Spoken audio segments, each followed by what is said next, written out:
თქვენგან მარჯვნივ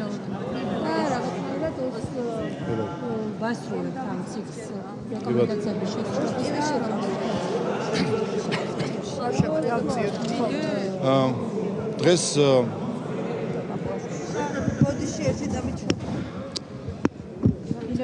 დღეს ხელი მოვაწერეთ თანამშრომლობის მემორანდუმს საქართველოს პარლამენტსა და სამოქალაქო საზოგადოების ეროვნულ პლატფორმას შორის. ეს არის საბოლოო ჯამში შედეგი ჩვენი წელიწად ნახევრიანი ურთიერთობისა, რომელიც განსაკუთრებით ინტენსიური გახდა ევროკავშირში წევრობის განაცხადის შეტანის შემდეგ. ამ პერიოდში ჩვენ პლატფორმასთან ერთად გავმართეთ რამდენიმე კონფერენცია, ჰქონდა ძალიან ინტენსიური გაცვლა სხვადასხვა საკითხთან დაკავშირებით და ამანაც მოიტანა საბოლოო ჯამში ლოგიკურად, რომ ვიფიქრეთ, კარგი იქნებოდა ის სპორადული ურთიერთობა, რაც ჩვენ გვქონდა, გარკვეულ სისტემაში მოგვექცია და დაიბადა მემორანდუმის ხელმოწერის იდეა.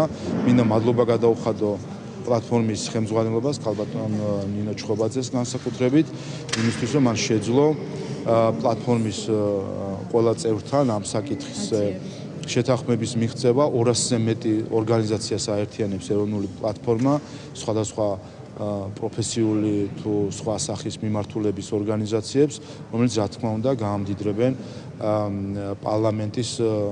საპარლამენტო მსჯელობას და ჩვენ ვაპირებთ, რომ ის ფორმატები, რომელიც იყო გამოცდილი, აუცილებლად გავაგრძელოთ კონფერენციები, შეხვედრები, ასთა გასვლა, გამოცვლა, მაგრამ გარდა ამისა, მემორანდუმის საფუძველზე დავამატოთ ახალი ფორმატები, იმისთვის, რომ გქონდეს ურთიერთობა მათ შორის. მემორანდუმით გათვალისწინებულია, პლატფორმა დაასახელებს საპარლამენტო მდივანს, რომელსაც ექნება განსაკუთრებით მჭიდრო კავშირი პარლამენტთან.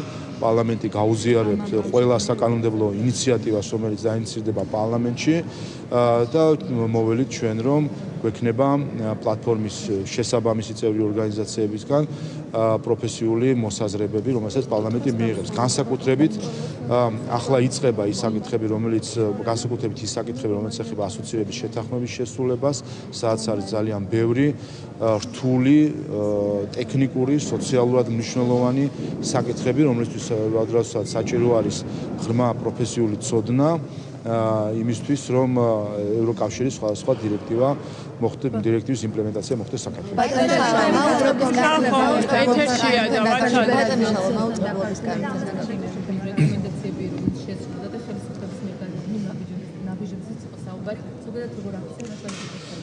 პოზიტიური ანგარიში არის, მათ შორის თუ შევადარებთ წინათის ანგარიშს, ამიტომ ძალიან კარგია, რომ პოზიტიური ანგარიში არის, რა თქმა უნდა არის რეკომენდაციები გამოთქმული და ჩვენ ამ ანგარიშს როგორც ყოველთვის, რა თქმა უნდა, სერიოზულად მოვეკიდებით და მიუყვებით მის შესრულებას. ვიზა ლიბერალიზაცია ეს არის ქართული ოცნების მონაპოვარი და ჩვენ ამ მონაპოვარს ძალიან უფრთხილდებით და რა თქმა უნდა ყველაფერს ვაკეთებთ იმისთვის, რომ ამ პროცესში ჩვენი მხრიდან ყველა ნაბიჯი იქნას გადადგმული.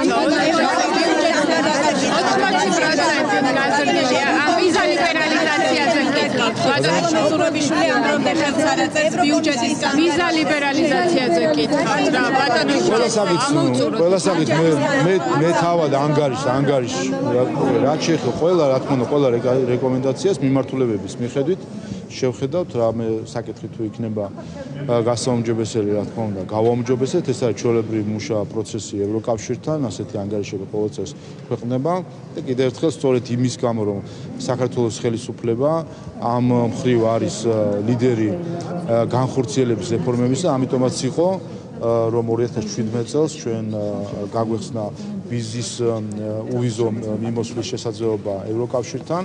რა თქმა უნდა, ამ დამსახურებას ჩვენ გავაგრძელებთ, რომ ეს დამსახურება შეეჩერება. ვიზა ლიბერალიზაციაზე შევხედავთ რა 91%-ით არის გაზრდილი თავშესაფრის მაძიებელ თარიღი. აი ეს არის თუ არა პრობლემური და შესაძლოა თუ არა რომ ვიზა ლიბერალიზაცია საფრთხეა. ეს რიცხვები უნდა ჩავსვათ კონტექსტში 2022 წელს 2021 წელთან შედარებით, ანუ მაშინ როდესაც ჯერ კიდევ პანდემიის პირობები იყო.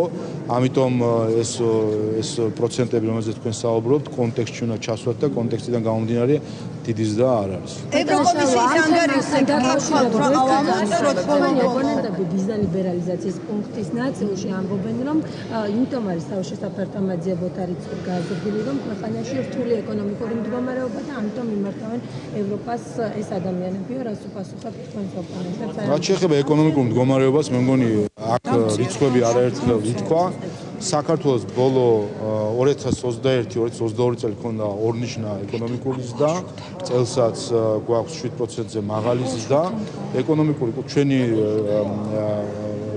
მთლიანი შიდა პროდუქტი ერთ სულ მოსახლეზე ბოლო 3 წელს 4500-დან გაიზარდა თითქმის 8000 დოლარამდე ერთ სულ მოსახლეზე.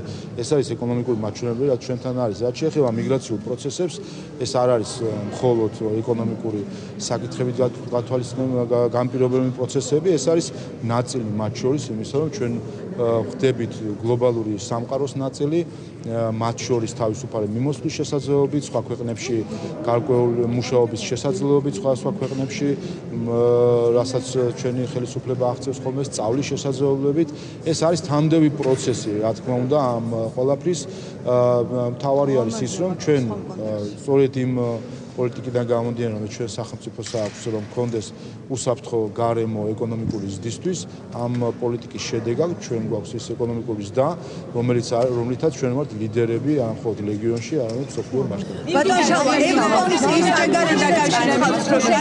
ევროკომისიის ანგარიში მიმდინარედება, რომ 8 ნოემბერს იქნება ევროკომისიის ანგარიში და ჩვენ ევროპიდან გვეუბნებიან ასეთ რამეს, რომ ეს ანგარიში იქნება მხოლოდ რეკომენდაციების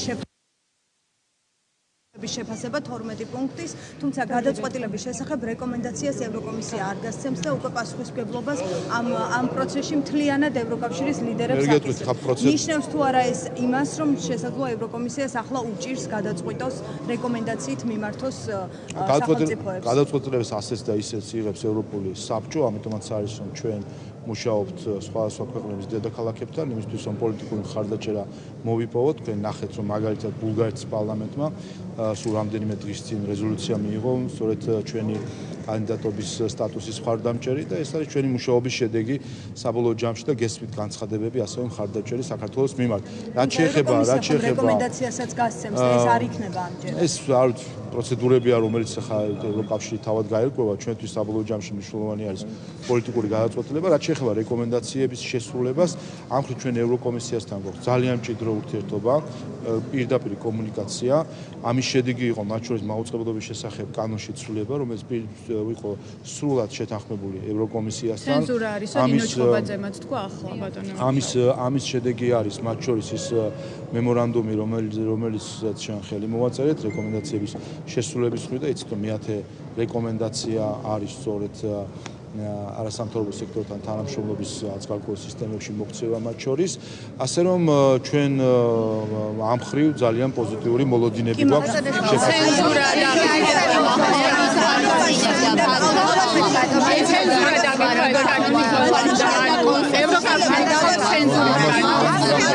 ახალ მაუწყებელზე თუ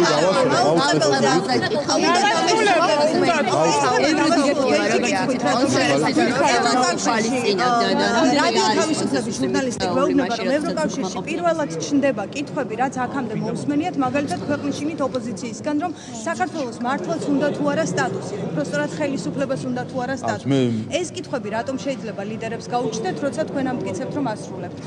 მე ჟურნალისტის მოსაზრებებზე, რა თქმა უნდა, ჩემს კომენტარებს ვერ დავაყნავ. ჩვენ კომუნიკაცია გვაქვს ევროკომისიასთან, სახელმწიფოებთან, ჟურნალისტებზე კომენტარს ვერ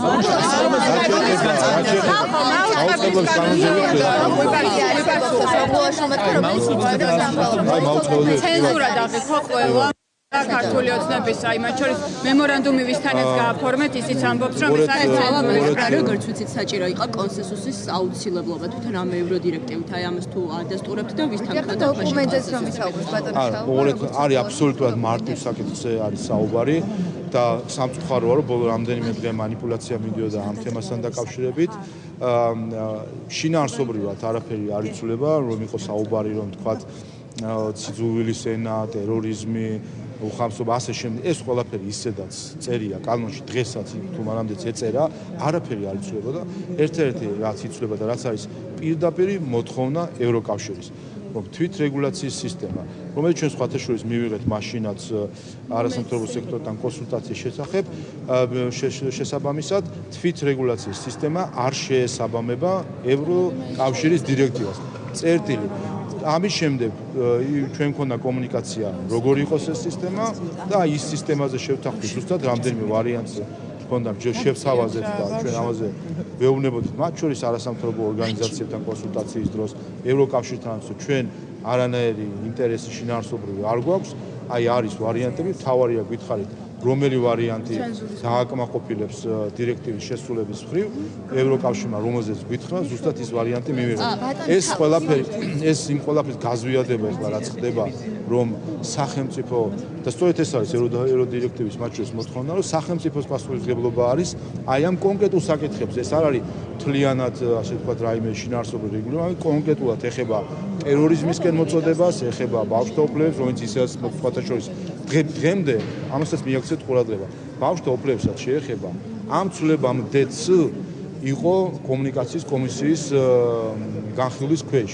ეს არ დაგავიწყოთ და მიაქცევთ ამას ყურადღება ამიტომ კიდევ ერთხელ რაც შეეხება შესაძლო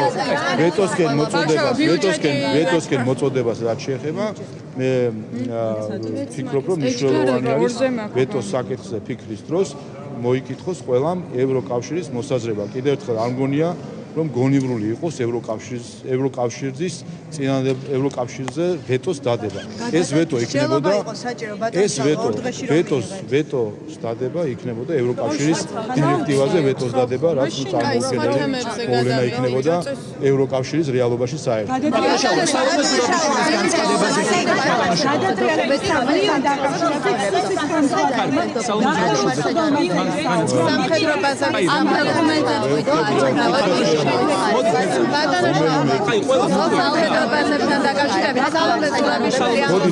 თემა რამე თემა მითხარით შევასრულოთ. კი ბატონო, თუსის ანგარიში.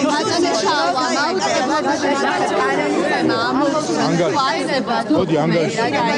რომელიც მიუთითებს იმაზე, რომ იწონებს ევროკომისია ამ კანონს. რამდენიმე ოპოზიციონერი დაესწრო. დღეს ისინი არესტრებოდნენ. დღესაც ამბობდნენ, რომ მათთვის მტკიცებულებები არის არასაკმარისი და ხელოვნების სფეროს წარმომადგენლების რევოლუციის არსჯერად ამბობენ, რომ ლილუაშვილის უწყება მოიგონა ეს საქმე. თქვენთვის რა იყო ის ინფორმაცია, რაც მოისმინეთ და ოპოზიციასაც რა უპასუხოთ მე ჩაკითხე. პირველ რიგში ძალიან კარგი ხანგრძლივი და კარგი მსჯელობა ჰქონდა და დახურული ფორმატი ამ დროს ყოველთვის ამართლებს ხოლმე მათ შორის ოპოზიციას ძალიან კონსტრუქციული ჩართულობა იყო ყველა კითხვაზე მათ მიიღეს ამომწურავი პასუხი მათ შორის პასუხები ზოგიერთი რომელიც საჯაროდ არ ითქმის და ვფიქრობ რომ ამ ხრივაც მათ შორის იქაც მოვისმინეთ მადლობები ოპოზიციის წარმომადგენლების მხრიდან ყველა დეტალი იქნა განმარტებული რაც შეეხება ამ ასე ვთქვათ სისხლის საქმეს რომელიც მიმდინარეობს მე მგონი ყველაზე ზუსტი და სწორი შეფასება გააკეთა თავად უსაფრთხოების სამსახურის ხელმძღვანელმა რომ რევოლუციონერებს არ აქვთ პროფესია მათ აქვთ мотиваცია აქ პროფესიას არანაირი მნიშვნელობა არ აქვს ასე რომ ჩვენ მოვისმინეთ ამ საკითხებთან დაკავშირებით გარკვეული დამატებითი დეტალები თუმცა ვფიქრობ რომ ის რაც საჯაროდაც იყო გამოსული ის ტექსტები რომელსაც ჩვენ ვისმენდით ეგრეთ წოდებული ტრენინგიდან მე მგონი ის უკვე ისედაც თავის თავზე მეტყველებს სამწუხაროა რომ დღემდე ჩვენ სათანადო განმარტებები და გამიჯვნა ამ პროცესებისგან არ მოგვისმენია დონორი ორგანიზაციის მხრიდან უსაფრთხოების სამსახური იძიებს ამ საკითხს და რა თქმა უნდა საბოლოო წერტილამდეც მიიღო. სალომე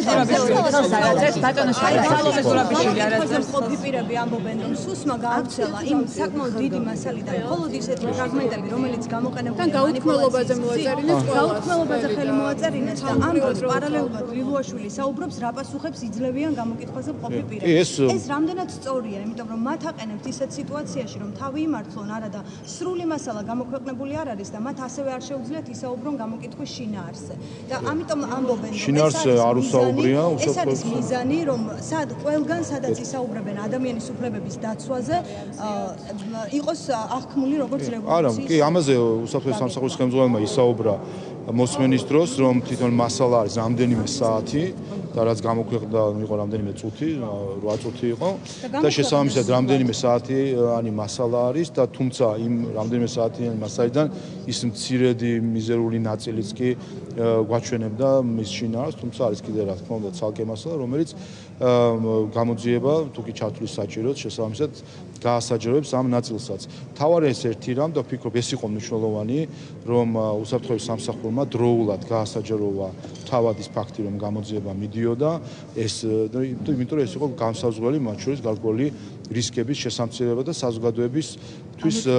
საზოგადოების გასაფრთხილებლად, რომ არის გარკვეული რადიკალური, ასე ვთქვათ, გეგმები, რომლის განხორციელებასაც ესა თუ ის რადიკალური ჯგუფი ცდილობს. ამიტომ საბოლოო ჯამში ჩვენ ხედავთ, რომ ესეც ადასტურებს, რომ ეფექტიანად მუშაობს უსაფრთხოების სამსახური, ყველა რისკი იქნებოდა ეს გარე თუ შიდა რისკი საქართველოში ბოლო წლების განმავლობაში ვერ რეალიზდა, სახელმწიფო სტაბილურად ვითარდება, რაც ჩვენი ხალხისთვის არის მნიშვნელოვანი, ეკონომიკის განვითარებისთვის არის მნიშვნელოვანი და საბოლოო ჯამში ჩვენ ერთრამეც მე გუშინ მათ შორის უსაფრთხოების სამსახურსაც გადავხადე მადლობა იმისთვის, რომ ჩვენ სულ ახალ რამდენიმე დღის წინ ალბათ თქვენც მოხვდებოდა თვალში, ნახეთ გამოქვეყნდა რუკა მსოფლიო კონფლიქტების რუკა, სადაც დატანილი იყო შეფერილობა იყო ქვეყნების იმის დამიხილებით, რამდენად ინტენსიური კონფლიქტი არის ამა თუ იმ ქვეყანაში.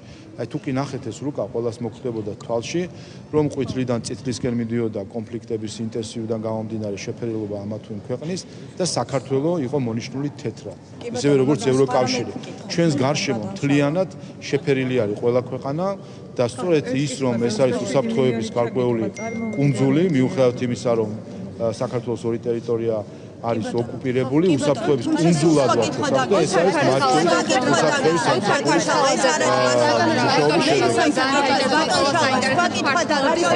მე თქვენ გაკითხეთ ფრაგმენტებს რატომ ასაჯაროებთ და არა რატომ ვერ საუბრობენ გამოკითხვაზე მხოლოდ პირების შინაარსზე. მაგრამ არ ჩვენს კითხვებს ბატონო შავა თუ სახელმწიფო დეპარტამენტი არ მოგვაწოდებს მტკიცებულებებს, ხო, ბავშვობა გავედი ბოლოს.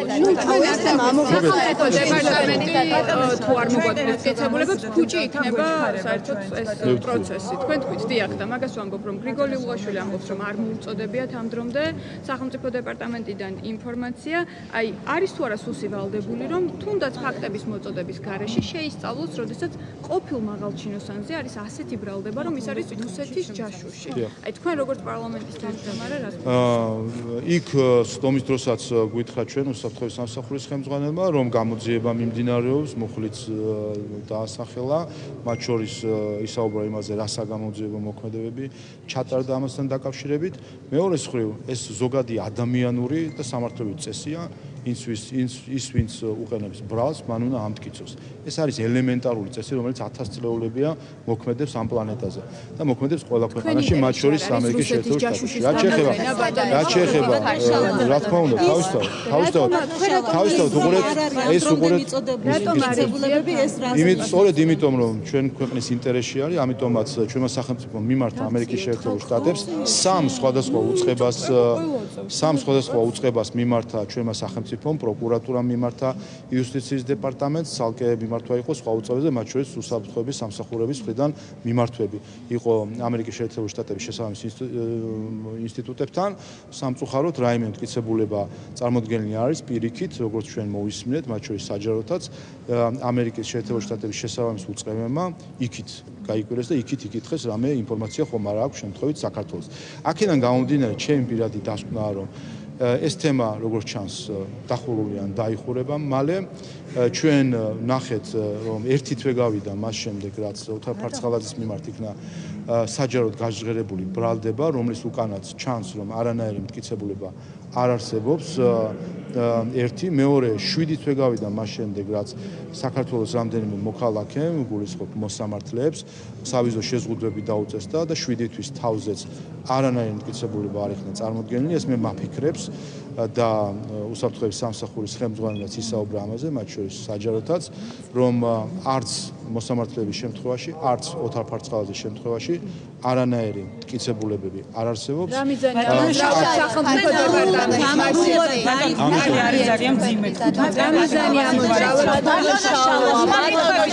დაზრდილ ბიუჯეტს ბატონო, გაზრდილ ბიუჯეტს პრეზიდენტმა რომ ხელი არ მოაწერა, ესეც გვაინტერესებს. აი დავასრულებ, ხდები თქვენ ინტერესს, ხდები და უფლება რომ ჯერ ბრალი ანუ არ ქონდა წაყენებული. მუხლი არის საკმაოდ მძიმე 15 წელს ითვალისწინებს. რომ დაეტოვებინა ქვეყანა 20 ფარცხა. გაზრდილ ბიუჯეტს. იმიტომ რომ ბრალი თუ არ არის წაყენებული, უყურე შეიძლება გიპასუხებს, მეორე კითხვა. პასუხობ. ყველა ამ საკითხზე რას კითხვებზე ჩვენ ქონდა შიგნით დახურულ ფორმატში საუბარი, მათ შორის ოპოზიციაც ზუსტად ამ კითხვებს სვავდა და რა თქმა უნდა, ესეთ ბრალი არ აქვს წაყენებული ადამიანს, მას ვერ შეუზღუდა ვერანაირად გადაადგილებას. მათ შორის ჩვენ კანვასის შემთხვევაში ციცი ტრენერები იყო, ესე ძალიან მძიმე მუხლი არის და არც მათთვის შეუზღუდავს ვინმე რომ დაეტოვებინოს და დაეტოვებინა ქვეყანა. შეიძლება აღმოჩნდეს შემდეგს რომ ბრალი არის დასაყენებელი და მათ დატოვებული ქონდეთ ქვეყანა. ესე არის სტანდარტი არ ვიცი. გაზრდილ ბიუჯეტთან ბატონო შალვა, გაზრდილ ბიუჯეტთან დაკავშირებით უნდა გკითხოთ. პრეზიდენტის ხელმოწერა არ აქვს. ბატონო შალვა, სხვა თემებზე ბატონო შალვა, გაზრდილ ბიუჯეტთან დაკავშირებით. ხდები და ამ საკითხს მოვასრულებ. რა მოტივი შეიძლება ამოძრავებდეს? აი ეს მოგეთ ამიტომ გეუბნები აზრით, რასაც ვაკვირდებით ყველა, ხომ? 7 თვე გავიდა მას შემდეგ, რაც მოსამართლეებისთვის მოხდა სავიზო შეზღუდვის დაწესება, 1 თვე გავიდა მას შემდეგ, რაც ოთარ ფარცხალაძის მიმართ მოხდა გარკვეული სანქციების დაწესება. არც ერთ შემთხვევაში არანაირი მტკიცებულება არ არის წარმოდგენილი, ვფიქრობ, ამ ხრივ უკვე კითხვები აღარ არსებობს, მტკიცებულებები არ არსებობს. ერთ-ერთი კითხვა რაც დარჩა, რა იყო мотиваცია ამ გადაწყვეტილების მიღების და ნუ აქ არ ვიცი, არ მინდა მე ამ საკითხზე რაიმე სპეკულირება. მე ჩვენ იმედით უყურებთ ამერიკის შეერთებული შტატების ახალი ელჩს და მის მოღვაწეობას, რომელიც მან დაიწყო საქართველოში, მე იმედი მაქვს, რომ ისიც გაერგო ამ საკითხებში და ვფიქრობ, რომ კარგი ნაბიჯი იქნებოდა თუ კი ამერიკის შეერთებული შტატები იმ სავიზო შეზღუდვებს, რომელიც დაწესებული აქვს საქართველოს 4 მოქალაქეზე, მოხსნიდა, გამომდინარე იქიდან, რომ 7 თვე გავიდა და ფაქტია, რომ არც თავად ამერიკის შეერთებული შტატების საქვს პასუხი იმასთან დაკავშირებით თუ რა მტკიცებულებები ამასთან დაკავშირებით, არც ჩვენ მოქალაქეებს ამაზე რაიმე პასუხი არ მოუგებთ. ეს იქნებოდა კარგი ნაბიჯი, რომელიც იქნებოდა საქართველოსა და ამერიკის შეერთებულ შტატებს შორის სტრატეგიული პარტნიორობის სულისკვეთების განხორციელების ერთ-ერთი კარგი ნიშანი. ამიტომ მე ამ იმედით უყურებ ამ პროცესს. ბიუჯეტსაც შეეხება. ანუ ხელი არის. ხო, ბიუჯეტსაც შეეხება, ხო, ნუ გასაკვირია. თუ არა არის თუ არა მისი მხრიდან არგუმენტები და თქვენი ხელმოწერა გახდა. აბსოლუტურად წარმოუდგენელ რამესთან გვაქვს საქმე. გავიდა თითქმის 2 კვირაა გავიდა, მას შემდეგ რაც პარლამენტმა იმსჯელა, იცით ნახეთ თქვენ რამდენი საათი დაუთმეთ მსჯელობას ბიუჯეტზე, იმიტომ რომ მნიშვნელოვანი არის რა, რომ სწორედ იმიტომ, რომ საქართველოს აქვს სწორი უსაფრთხოების პოლიტიკაც და ეკონომიკური პოლიტიკაც, ჩვენ გაგვიჩნდა დამატებითი შემოსავალი ჩვენს ბიუჯეტში, 500 მილიონ ლარზე მეტი შემოსავალი ჩვენს ბიუჯეტში, რომელიც მნიშვნელოვანი არის იმისთვის, რომ ის სტიქიები, რომელიც საქართველოს ჰქონდა მიმდინარე წელს, სხვა სოციალური პროგრამები განხორციელდეს, ხალხი ელოდება ამას უკვე. პარლამენტში განვიხილეთ სწრაფად, მივიღეთ სწრაფად და 2 კვირა არის ხალხი ელოდება ერთი ადამიანის ხელმოწერას. საზოგადოება ელოდება ერთი ადამიანის ხელმოწერას, არ ვიცი ხა ბიუჯეტში რა უნდა მოხდეს, ხა შიგნით რიცხვები რაიმე გაურკვეველი თუ რა შინაარსის ცვლილებები უნდა შევიდეს თუ რა გეგმა აქვს, არ ვიცი მე ქალბატონ სალომეს, მაგრამ ნუ ეს ფიქრობ, რომ ეს არის ქართველი იმ ხალხის მიმართ, რომელიც მოელის ამ ბიუჯეტის ჩვენებას ძალიან არასწორი დამოკიდებულება. იმედია, რომ პარლამენტის მოწოდების შემდეგ მაინც ხელს მოაწერს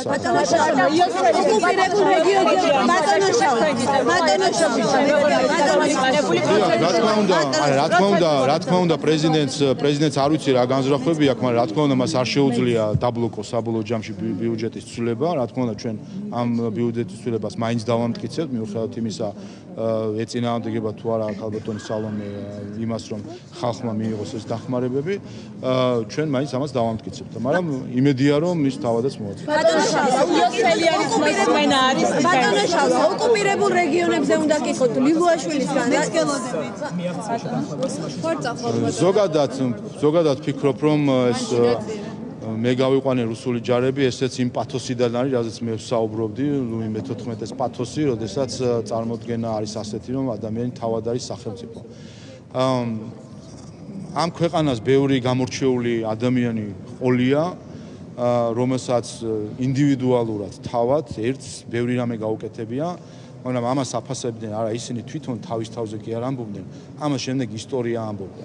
როდესაც ადამიანი ერთი თავის თავს აწერს იმ პროცესს, რომელიც 10 წელზე მეტი გრძელდებოდა, სხვათა შორის ამ რუსეთის ჯარების გაყვანის პროცესი, რომელშიც ჩართული იყვნენ საქართველოს სხვადასხვა ხელისუფლების წარმომადგენლები, ჩვენი დიპლომატები, სამხედრო მოსამსახურეები, რომლებსაც ყველაფერი დეტალები უნდა გაეწერათ ამასთან დაკავშირებით.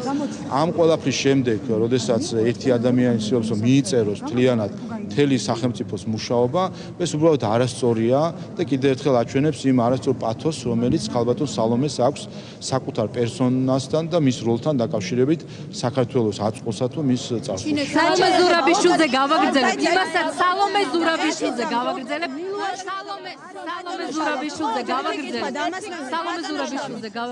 კანდიდატის სტატუსი. ხო მე მისმის ადამიანს სალომე ზურაბიშვილზე გავაგრძელებ. ერთი წამი მე მისმის და მე არ მიპასუხებ.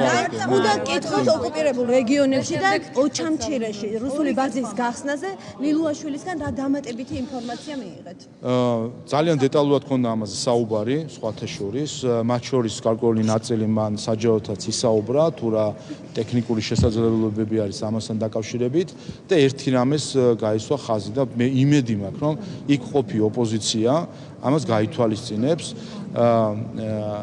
რომ ასეთ თემებზე როცა ვსაუბრობთ, აქ მნიშვნელოვანი არის ჩვენ რომ გაუფრთხილდეთ და ვიფიქროთ იმ საფრთხეებს, რომელიც ჩვენთან არის. გამოირჩევა ხოლმე ოპოზიციის ზოგიერთი წარმომადგენელი ყველა ასეთ საკითხზე პანიკის ატეხვით და ვიცი მე ალარმისტობით. საჭირო არის ძალიან ასე ვთქვათ, პრაგმატული მიდგომა საკითხების მიმართ, საფრთხეებზე საუბარი, რისკებზე საუბარი და ამავე დროს იმისი გაანალიზება, რომ კიდე უფრო არ გავზარდოთ ეს რისკები. რაც შეეხება რისკებს ზოგადად, თუნდაც ამ ბაზიდან გამომდინარე, შიგნითაც გქონდა ამაზე საუბარი, მათ შორის რა შესაძლებლობები არის დღეს ოკუპირებულ ტერიტორიებზე.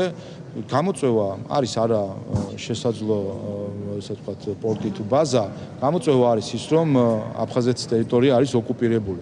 აფხაზეთის ტერიტორიაზე დღეს რამდენიმე 1000 რუსი სამხედრო რეგულარული არმია რუსეთის დგას. ეს არის მთავარი გამოწვევა. იქ პორტზე და არაპორტზე კი არის საუბარი. ეს არის მთავარი გამოწვევა და იმის ისეთი წარმოჩენა საკითხების თითქოს რაღაც ის ასე ვთქვათ, ისეთ გამოწვევებზე საუბარი, რომელიც აქამდე არ არსებობდა, ეს არის კიდევ ერთხელ ცდილობა, რომ პანიკა დაითესოს. ყველა ამ საკითხზე ქონდა ძალიან ასე ვთქვათ, ღია პრაგმატული მსჯელობა დახურული სლომის დროს, მათ შორის ოპოზიციის ყველა კითხვას ამ საკითხთან დაკავშირებით პასუხი გააჩნდა. საქართველოს ეკუთვნის, აი ეს სალომე ზურაბიშვილზე გავაგრძელებ, თუ შეიძლება და როგორ რა კითხვები გექნებათ მათთან? უპასუხებთ თქვენ გიპასუხებთ. დღეს სახალხო დამცველის ანგარიშის მოსმენა გვექნება, ერთი მომენტი არის, რომ სახალხო დამცველი წარმოადგენს 2022 წლის საქმიანობის ანგარიშს, ეს ის პერიოდია, როდესაც მოქმედი სახალხო დამცველი არ იყო ჯერ სახალხო დამცველი, ამიტომ მოუწეს წინა სახალხო დამცველის ანგარიშის წარმოქმნა. ერთის მხრივ არ არის მისი საქმიანობის, ასე ვთქვათ, ანგარიში. მოვისმენთ, კითხვები იქნება ჩვეულებრივად იმ საკითხებთან დაკავშირებით, რომელიც მნიშვნელოვანი არის ადამიანის უფლებების მდგომარეობასთან დაკავშირებით. ერთი რამე არის მნიშვნელოვანი და მე მგონი ფიქრობ, რომ გასათვალისწინებელია პარლამენტსა და სახალხო დამცველს შორის ურთიერთობის შორის. ჩვენ სამწუხარო გამოცდილება ქონდა წინა სახალხო დამცველსა, რომელსაც ეგონა რატომღაც რომ ის იყო ცალკე ინსტიტუცია, რომელიც ფლობდა ჭეშმარიტებას და ყველასთვის ჭკუა უნდა ესწავლებინა. სახალხო დამცველი საერთო ჯამში არის ასე ვთქვათ პარლამენტის მიერ უფლებამოსილი ინსტიტუცია, რომელიც უპირველეს ყოვლისა და ამიტომ არის ეს ანგარიშები მნიშვნელოვანი, რომლის ანგარიშებიც უპირველეს ყოვლისა პარლამენტისთვის არის მნიშვნელოვანი, იმიტომ ჩვენ უნდა მივიღოთ მისგან ინფორმაცია ადამიანის უფლებების მდგომარეობის შესახებ აღმასრულებელ ხელისუფლების მხრიდან მათ შორის იმისთვის, რომ ჩვენ ვიფიქროთ რა რეაქცია გქონდეს ამაზე.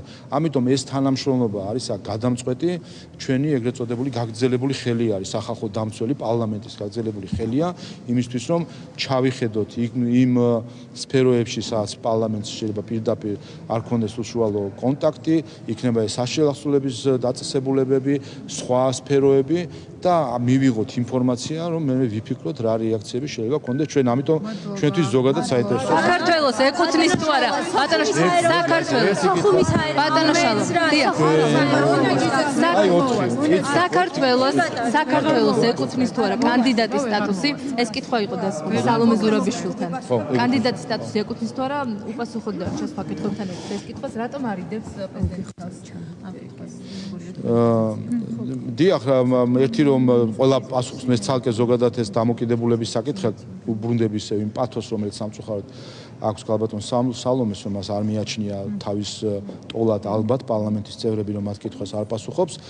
თუმცა რაც შეეხება კანდიდატის სტატუსს, მან თავის გამოსვლაში სინამდვილეში თქვა ეს და მე ვთქვი, რომ ის გუშინ უბრალოდ მოსმენის დროს ტრიბუნიდან ესაუბრებოდა მათ შორის იმ პარტნიორებს და როცა კითხვა არის რომ რაზე ქონდა მას საუბარი დახურულ კარს მიღმა ევროპაში ვიზიტების დროს, ფაქტობრივად მან გითხრა ის კიდევაც ის რაზეც იყო საუბარი, გამოჩნდა კიდევაც, მან თქვა რომ ის მიმართავს ევროპას, რომ მისცენ საქართველოს კანდიდატის სტატუსი ორი რამის გამო, ერთი ეს არის ხალხის სურვილი და მეორე ეს არის ასე ვთქვათ გეოპოლიტიკა გარკვეულწილად.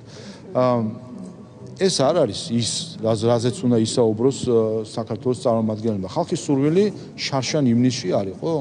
რომ თუ გეოპოლიტიკა შეიცვალა რაიმე სხვანაირად, რა გამოდის ესე იგი, რომ მაშინ თუ კი ეს არის კრიტერიუმები, რომლითაც ევროკავშირი წყვეტს კანდიდატის სტატუსის მიცემა, ეს რომ ყოფილიყო შარშან ივნისშიც მოგცემდა. თუ მაშინ ქართულ ხალხს არ სურდა და ამას ვერ ხედავდა ევროპა და ასე შემდეგ. ამიტომ ეს დამოკიდებულება, რომელიც აქვს ოპოზიციას და რომელსაც ერთ-ერთში იმეორებს ქალბატონი სალომე, რომ რაღაც გარემოებები, თაგორა და მდინარეები იმსახურებენ საქართველოს კანდიდატის სტატუსს, მაგრამ არამც და არამც ოღონდ არ თქვან სიტყვა, რომ ხელისუფლება და ამ ხელისუფლებას პირობებში იმსახურებს კანდიდატის სტატუსს, ეს ზუსტად ამ პათოსის გამეორება იყო. ბათუმის აეროპორტის ამოქმედება იგეგმება 2024 წლისთვის. ზოგადად თქვენ რა საფრთხეებს ხდება, რა საფრთხეებს ხედავთ აი ამასთან დაკავშირებით, იმიტომ რომ ოპოზიციაც საკმაოდ კრიტიკული შეფასებებით. თავისთავად ეს ოკუპაციის თამდევი პროცესები არის, ამიტომაც არის მნიშვნელოვანი წნეხის განხორციელება რუსეთზე საერთაშორისო ხასიათის და ამ მხრივ ფრენებს რაც შეეხება იცით რომ საერთაშორისო ფრენები ვერ განხორციელდება ვინაიდან ამ მხრივ არის რეგულაციები და შესაბამისად ამიტომაც მნიშვნელოვანი არის ოკუპაციის დასრულება, რომ აი ასეთი ხასიათის რაღაც ახალ-ახალი იდეები არ იყოს განვითარებული.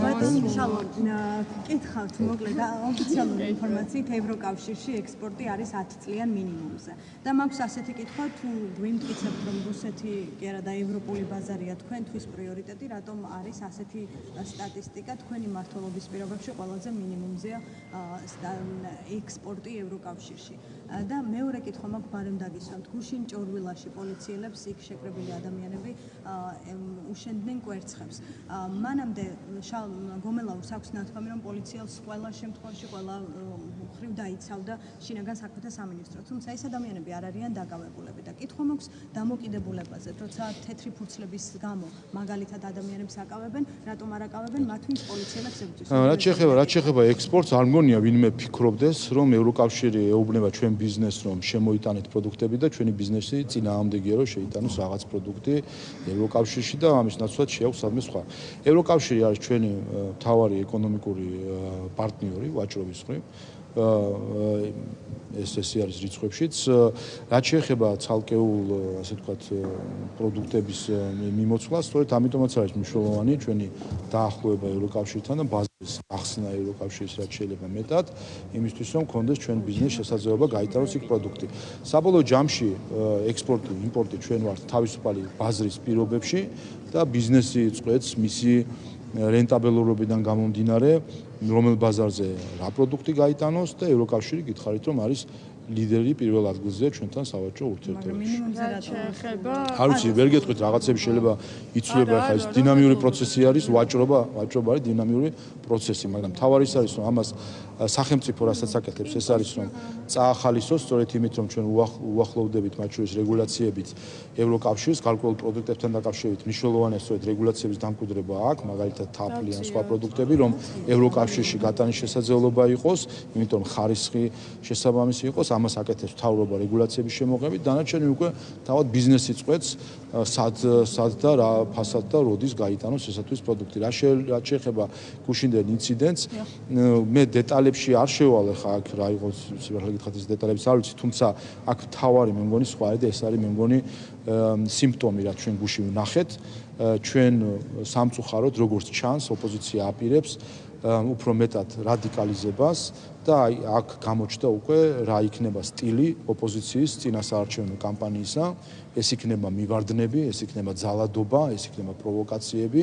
როგორც ჩანს და ჩვენ მნიშვნელოვანი არის რომ აქედანვე გქონდეს ამაზე რეაქცია საზოგადოებას, რომ ასეთი სახის პროვოკაციული ქმედებები, რა თქმა უნდა იყოს თავიდანვე საზოგადოების მხრიდან დაგმობილი. მივარდნები ვისგან დაინახეთ გუშინ? მე რამდენადაც ვიცი, პოლიციელებს ვინ ესხმოდა თავს? რამდენადაც ვიცი, აქციის მიზანი იყო პროვოკაცია, ჩასვლა ჩავიდნენ შეკრება ადამიანების და სწორედ ძალადობის პროვოცირება იყო მათი მიზანი. ეს არის არ მე ზუსტად სიმართლე არის კადრები და რაღაც არ მინახავს და არც ვიცი ხა ზუსტად რა მოხდა. მე თავად ასეთი სახის აქციის არსზე გელაპარაკები და სხვა შორის მე გუშინ ვადევნებდი რომ თავად ხელისუფლების კრიტიკოსებს შორისაც იყო საკმაოდ მიუღებლობა ასეთი სტილის აქციებისა, როდესაც მივარდნები ხდება ამა თუ იმ ადამიანთან თუ ასე შემდეგ. კაი, მონაჯიზე უნდა გკითხოთ, თუ შეიძლება გუშინ გრიგოლოვა თქვა, რომ თავიდან ბოლომდე დეзинფორმაციული კამპანია არის ეს და ხო, უნდა დარეგულირდეს საკანონმდებლო დონეზე, მსჯელობაც იყო. რა მსჯელობაზე საუბრობს ის ამ შემთხვევაში და თუ აპირებთ, რომ მათ შორის აი მონაჯის საიტი მაგალითად გაიჩნდეს. რა გითხრათ, რო ქონოდა ჩვენ თავის დროზე რომ არ ყოფილიყო დეзинფორმაციული კამპანია გამჭვირვალობის კანონთან დაკავშირებით და ქართველი ხალხის ნება ახსულებულიყო და მიგვეღო ჩვენ კანონი გამჭვირვალობის შესახებ, დღეს გვეცოდინებოდა ვინ აფინანსებს ამ პროექტს. თქვენ იცით ვინ აფინანსებს? არ იცით. ხო, არავინ არ იცის ვინ აფინანსებს ამ პროექტს. და საინტერესოა ვინაიდან ჩვენ ხედავთ რომ დროა და გირჩი ორი ექსტრემისტული პარტია დგას ამის უკან. გარდა ამისა ჩვენ ვიცით ასევე მათივე აღიარებით რომ დროას აქვს fake NGO დროა, ამიტომ არის ეჭვი რომ ეს პროექტი განხორციელებული არის სწორედ ამ NGO-ს ასე ვთქვათ ფარგლებში და ვიცით რომ ამ NGO-ს აფინანსებს ევროპული ფონდი. ამიტომ თავარი კითხვა აქ არის ამ პროექტში თუ არის 1 ცენტი მაინც დასავლური ევროპული თუ ამერიკული ფულისა, ეს არის პირდაპირ დარღვევა იმ ღირებულებისა, რომლისთვისაც ამერიკელი იქნება თუ ეს ევროპელი გადასახადის გადამხდელები იხდიან ფულს და აძლევენ მთავრობას იმის ლეგიტიმაციას, რომ სხვა ქვეყანაში ეს ფული დახარჯოს, თუ კი ასეთ ღირსების შემლახველ პროექტებში 1 თეთრი ცენტი მაინც არის დახარჯული ევროპული ფულისა, ეს იქნებოდა სკანდალი. ამიტომ მნიშვნელოვანია ითქვას, ვინ აფინანსებს ამ პროექტს. ვიცით რომ ამ NGO-ს აფინანსებს ევროპის დემოკრატიის ფონდი EED და სხვათა შორის ფარულად აფინანსებს, ფარულად მოქმედებს ეს ორგანიზაცია საერთოდ, რომელშიც რამდენიმე ევროპარლამენტარი არის გაერთიანებული. სამწუხაროდ ამ ფარულობას ჩვენ ვერანაირად ფარდა ვერ ავხარდეთ, ეს არის გარკვეული კონსპირაციულად მოქმედი დაფინანსებები არის. ამიტომ არ ვიცი შეგიძლიათ მიმართოთ ევროკავშირის წარმომადგენლობა საქართველოში და საინტერესოა ვიცოდეთ, თუ კი 1 ცენტი მაინც აი ამ უღირს და ღირსების შემლახველ პროექტში იხარჯება ევროპული ფულისა, რა თქმა უნდა ეს იქნება დიდი სკანდალი. ძალიან ჯიხის მერის გადადგომა. ჩინეთი ინტერპელაცია